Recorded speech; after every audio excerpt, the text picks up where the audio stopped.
หมายสูงพี่น้องผู้ปั่นแห้งสื่อข่าวแซนมีเดียเขาดังเสียงนะครับเนาะไม่ได้ก่อแมนงานในวันที่3 เดือนธันวาคม2025นะครับตอนด่างในรายการข่าวคาตอนได้ก่อเตียวตั้งข่าวเงาเกี่ยวกับเรื่องซึกเก่าก้าง MNDAA แถมแห้งซึกมูนาจู SSPP ตั้งตาลงและเด็กห้องปังกลุ่มกวนเมืองตีซุบล้างที่ในสีเวงสีปอดแทงนะครับเดี๋ยวตั้งข่าวเงาในเซลก็มาผักตอนปั้นพี่น้องเขากว่านะครับเมื่อว่าในวัยเสมีข่าวมาว่าซึกเก่าก้าง MNDAA ขึ้นปวดจอมปิวเขาออกเซตถอยออกปันเนอเอิงนำมาเย้าเลยมีสายข่าวออกมาแทงว่าซึกเก่าก้างแถมแห้งซึกมุงนาจูเข้ากว่าสู้เนอพื้นที่อัน SSPP ตรงหนึ่งไว้แทงตั้งตาลงสิแลห้องปังกลุ่มก้นเมืองตีซุบล้างเนอสีเวียงสีเปาะวันไหนค่ะเกี่ยวกับไปลองในแหล่งข่าวว่าผู้ก้นตัดภายในว่าเมื่อในวันที่1 เดือนธันวาคม2025ตอนเข้ายามตามคำ4:30 นนั้นมีแถวก้าซึกเก่าก้าง MNDAA สี่ล้ำแห้งซึกอ่ำย่อม1 ปากปลายแถมแห้งซึกมูนาเข้ากว่าตั้งในพื้นที่วันตาลงตั้งลอยเงินในก็เมื่อหนังตั้งลอยเงินในก็ตับผายมือแม่นเข้าแผ่วมาแทงตา11ก็ย่อก็เลยฮู้ว่าผู้ป้องกันซึกและแกมผู้ก้อนการซึกเขาก็มาปะไว้ตีหัวปึกย่อวันไหนค่ะสืบสิได้ก็เมื่อในวันเดียวกันนั้นกล้วยหนังเก่าขยามหวายมองนั้นซึกเก่าก้าง MNDAA มาห้องปางกลุ่มก้นวันตีวันกุ้งสาซบล้างสิเวงสีปอสิและภายอุเปิงเขาลัดปู่ก้างปู่เฮงก้นวันอันมากขึ้นฮอดนั่นกว่าว่าเนื้อนาทีซึ่งในเป็นนาทีอุเปิงของซึกเก่าก้างเฮาขาดตั้งหมดเยาะเมื่อตั้งนั้นสุยามอยู่ปะเตกันอุเปิงไผมาเพราะว่าสูยินข่าวซึกได้มิติแล้วก็ปอดเนื้อนาทีในสูติไลปองข่าวปันเฮาเฮอขึ้นตันเพราะว่าปองข่าวเตียวอาเยนักหนาวันในเขาเตียวในกว่าเพราะว่าภายอุเปิงเฮาห้องเมื่อแล้วก็สุดตื้นติไลมาหาเฮาสู่อยู่ปะเตกันอุเปิงเฮาเยาสั่งลาดไว้หนังไหนลองในรายหันแหล่งข่าวซึกลาดไว้หนังในเสตะก้อยกะว่าอยู่ดีดังผู้สื่อข่าวได้ก็อำไปจ้างมักมันยืนยันได้แต่ต่อเปลี่ยนตั้งกันโหปักเตรียมนะคะและสิ่งได้ปะของในวัยเสซึกมันยึดอันนาอำตันหึงจุ่มซื้อไว้ดี3จุ่มจังห้อยส้นตุ่มเอาจุ่มลูกพื้นมันอำนัน PDF ได้หมู่หลายจุ่มเสียแหละแต่แฟนการยันซึก102เซตเสียซิมไหลเวียงที่ในเมืองใต้ปะของตั้งนำเสไว้หลังปางตึก102เซตยาวนั้นจุ่มยิบกองกลางลายหมู่ลายจุ่มต้วงหนึ่งไว้ที่ได้จึงใต้ปะของเหมือนหนังซึกประลอง TNLA ซึกข้างเคียง A ซึกเก่าก้าง MNDAA และดังซึกใต้ SSPP สีจุ่มจะในใกล้ๆมีรองปัญหานาลินซ่อนม่ามถัดต่อถึงย่ำเดียวมีรองปืดยื้อกันแทงนะครับ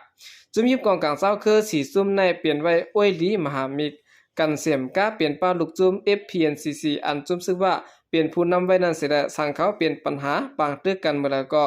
จะหาซึกว่าจอยงบงี้ปันมาตาเสปัญหาซึกเก่ากลางและซึกใต้ SSPP อันเปลี่ยนมาปัดในก็ซึกว่าเปียหลวงจี้สั่งลงอย่าอะไรเปลี่ยนปังตึกกันในเสียแล้วเมื่อวันที่29 เดือนธันวาคม2025ตอนในย่ำหัวค่ำนั้นอยู่ที่กรมตีจันผู้นำซึกทั้งสองฝ่ายจังงบงี้แก้ไขกันยาวเสียแล้วจังได้เย็นไว้เสียตะก้อยกะลองเคียงแข่งการซึกลูกดับปัดทั้งสองฝ่ายนั้นได้ก็ตึกมีไว้อยู่บางวัดบางตอนนะครับเนาะโอกาสนี้ก็เป็นรองตรงหนึ่งในคณะตั้งฝ่ายซึก SSPP และดังซึกเก่ากลางนะครับเมื่อหนังตั้งซบดังในตั้งฝ่ายซึกเก่ากลางด้วยของกลเมืองก่อครบทบอยู่ในคณะแล้วก็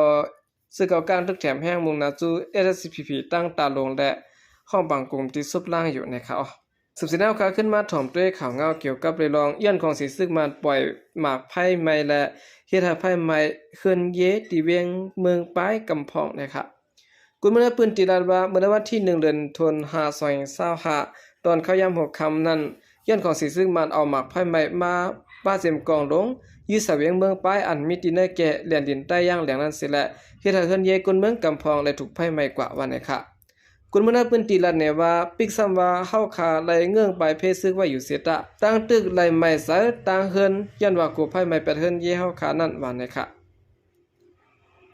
กวนซึ่งได้ซุ่มลูกพื้นก็1 ล้านเนี่ยว่าห้องเศร้าครูสอนหมอสอนอันมีที่โรงเรียนชั้นสูงอากาศะเวียงเมืองป้ายนั้นไผไหลไม่กว่าของเศร้านั้นไหลถูกไม่กว่าตั้งนำเสียและไผสังหารหมดกว่าเมื่อว่าในเกวยเนี่ยค่ะตาเดกุ้มกำไรขึ้นเวียงเมืองป้ายนั้นเมื่อในวันที่27 เดือนธันวาคม2025ของสีซึกมันเขาได้เอาแห้งซึก1 ปากก็ไปลู่ตีตับขลายะ422นั้นเสียและโทษซึกเข้ากว่าในเวียงเมืองป้ายนั้นเสียเมื่อวันที่28 เดือนธันวาคม2025ตอนเขาย่ำกลางในเจ้านั้นซ้ำซึกมันสืบแถมแห้งซึกสำหิมหมอก3 ปากก็เข้าฮอดเพียวมาแทงในปิวหาไม้หนึ่งเมืองใต้ประจันปืนเผาไว้หนังในพอซึ่งมันเขาโทษซึกเขาในเวียงเมืองป้ายอยู่นั่นของสีซึ่งมันเขา นอกเสียยื้อกองลงตั้งนำเย้ายังใจตื้อป้าเครือมินสิแลดึกต่อปืดตั้งปันสายซึกเขาและผายจนลูกพื้นเขาเลยปล่อยพาตับปางเศร้าแทงเดียวนาซึกกว่ารายได้ตีแลผู้กวนตับแผลในตับกองผีเทียบเมืองไปเลยดกซุ่มกว่าก้อนหนึ่งแลกวนซื้อหันเลยมาเจ็บ3ก้อและผู้เขาจุ้มของสิซึกมันเขาก็เลยมีรองรูดได้ตกซุ่มกว่าเหมือนกันปิวหาซึกใหม่หนึ่งเมืองไต้หวันจันปืนเผาออกไว้หนังแน่โอเคนั่นก็เป็นข่าวเงาไล่ๆสร้างพระดังของสิซึกมันปล่อยหมากไพ่ใหม่และเฮ็ดให้ไพ่ลูกใหม่เป็ดเฮิรนเยตีเวียงเมืองป้ายกำพองนะครับเนาะสืบสิแนวข่าวขึ้นมาถ่อมด้วยข่าวเงาเกี่ยวกับบิลองตีเวียงวันหมอบางตึกเป็นหาวแห้งและเนี่ยเอาหมากไพ่ใหม่ปล่อยป้าเฮ็ดให้ไพ่ใหม่เวียงตั้งนำเนี่ยค่ะบางตึกตีเวียงวันหมอในก็ตึกหาวแห้งเสร็จแล้วภายของสิซึกมันเขาเอาเฮิรมินมาปล่อยหมากไพ่ใหม่ตกเสิร์ชนาเวียงมันหมอและไพ่ใหม่นาเวียงรู้แล้วเปลี่ยนเผากว่าตั้งนำเนี่ยค่ะบางตึกซิมเวียงมันหมอแต่เซมเบอร์เดือนธันวาคม12ในปี2024นั้นมาข้าวยามจำได้หาเรือนยาวเสร็จแล้วบางตึกก็หาวแห้งมาเหลือเก่านาเวียงมันหมอละลายตีก็ไพ่ใหม่เปลี่ยนเผากว่าตั้งน้ำย้อนว่าซึกมันเขาเฮิรมินและเครื่องต้นมาปล่อยหมากไพ่ใหม่ตกเสิร์ชและไพ่สั่งไล่ไม่รู้แล้วเปลี่ยนเผากว่าตั้งน้ำเลยครับเมื่อวันที่20กันยายน2025นั้นก็ซึกมันเอาเฮิรมินมาปล่อยหมากตกเสิร์ชการลงซีรีส์ระดับหนาเวียงมันหมอและไพ่ไรไม่เปลี่ยนเผากว่า8อำคาคือสังในค่ะคนเมืองเวียงมันหมออันไปเพมานั้นลาดว่าภายปุ้นภายในยื้อกันเสร็จแล้วไพ่ไรไม่ก็มีกำนำแต่ก็ตีเปลี่ยนย้อนเปิดเครื่องมินและเครื่องด้วนซึ่งมันมาปล่อยหมากไพ่ไม่นั่นค่ะเขาปล่อยตกนำหนาค่ะการลงซีรีส์ระดับหนาก็ไพ่ไม่อำคาคือเหลือสังยะว่าแน่เหลือสินั้นเฮิรนเย่คนเมืองเวียงมันหมอก็รู้แล้วย้อนปางตึกเสียกำปานำได้ก็เพราะว่าตะปางเศร้าซึกมันถอยตับเขากว่าในเขาเตจุดเผาเป็ดขึ้นเยในปอกจอมนั่นวันนี้ค่ะเวียงมันหมอในตับซึกขางแข็งโฮมดังเคพีดีเอฟเขาเสียและติ๊กต่อตะปางเศร้าของสีซึกมันอันตึกขึ้นไว้ตับกองเขาสักกะหมาย21คลายะหมาย47เสียและเหมือนหนังตับกองกากับเลขหมาย7006ตับกองกาแต้งตับหมากกองลงหมาย366และตั้งคงเฮมินมันหมอซึ่งนั้นแต่ก็เขาตึกซิมไหลไว้เยาะวันนี้ค่ะออกคันให้ก็เปลี่ยนเงาลายตีเวียงมันเหมาะในค่ะเนาะซึกขางและซึกมันก็ยังตึกเปลี่ยนปางตึกกันหาวแห้งนะคะพลังของสีซึกมันเขาในเจอตื้อลายโฮกไห้นะคะเนาะเจอตื้อหมักไพ่ใหม่ปล่อยตกสาเฮิรนเยก้นเมืองและเฮ็ดให้เฮิรนเยก้นเมืองในถูกไพ่ใหม่กว่านะคะสืบสิแนวข่าวขึ้นมาถ่อมด้วยข่าวเงาเกี่ยวกับเลยลอง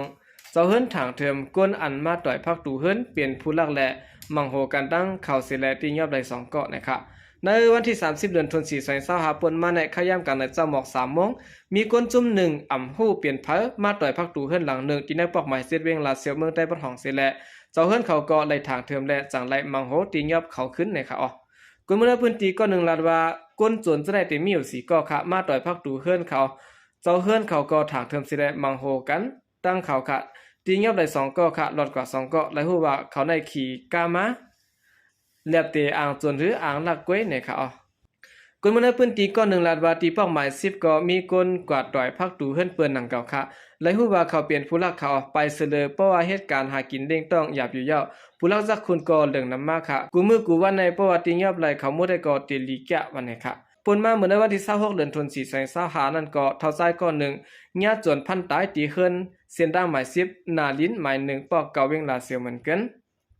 ในวันที่24เดือนธันวาคม2025เปิ้นมาในมีเจ้าเหมาเจ้าสาวกู1แน่เนาะอันมาไถแค่พางบางแขกนั้นญาติจนเอากาลำ1และเงิน100,000กว่านะคะคันนี้ก็เปลี่ยนเงาลายตีเวงลาเซียวนะคะเนาะก็ส่วนในรายวันนำติเตะนะคะเนาะอันนั้นได้เจ้าเฮือนก็ที่ฮู้ไว้นั่นค่ะเนาะอยู่ดีๆกลางค่ำขึ้นลึกของมาต่อยพักตูซึ่งนั้นได้ก็สังเสริญว่ามีกองก็ถูกดียืดตายแบบก็ดีอยู่นะคะเนาะส่วนจะได้เงียบส่วนจะในมีผายเงียบเสร็จแล้วปันตั้งพิษไหลนะครับก็แปลว่าผายตั้งของสิซึ่งมันเขาได้ก็ตื้นเงียบจนนะครับมือซื้อเก่าก้างเขามีนั่นใดก็ยังแค้นอยู่นะครับ